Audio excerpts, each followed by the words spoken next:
আসসালামু আলাইকুম দর্শক, সেতুস কিচেনে আপনাদের সবাইকে স্বাগতম। আজকে আমি বানিয়ে দেখাবো তেঁতুলের শরবত।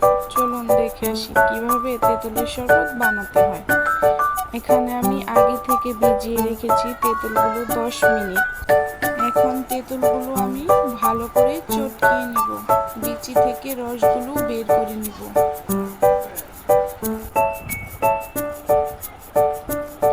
চটকানো হয়ে গেছে, এখন একটু পানি দিয়ে দিব। এখন আমি বিচিগুলো উঠিয়ে ফেলে দিব। এখানে একটু লবণ, বিট লবণ, চিনি, কাঁচামরিচ, লেবু পাতা সবগুলো একসাথে ভালো করে মিশিয়ে নিব। এই গরমে তেঁতুলের শরবত খেতে অনেক মজাদার। আপনারাও বাসায় ট্রাই করে দেখতে পারেন।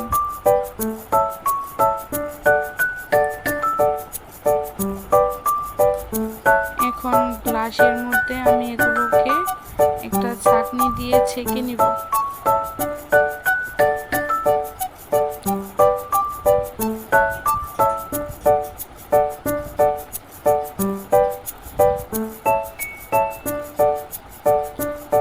এখন একটু বরফ দিয়ে দিব। দেখুন শরবতগুলো দেখতে কতটা লোভনীয়, খেতে অনেক মজাদার। আজকের মতো ভিডিওটি এই পর্যন্তই। ভালো লাগলে লাইক, কমেন্ট, সাবস্ক্রাইব করে পাশে থাকবেন। সবাইকে আসসালামু আলাইকুম।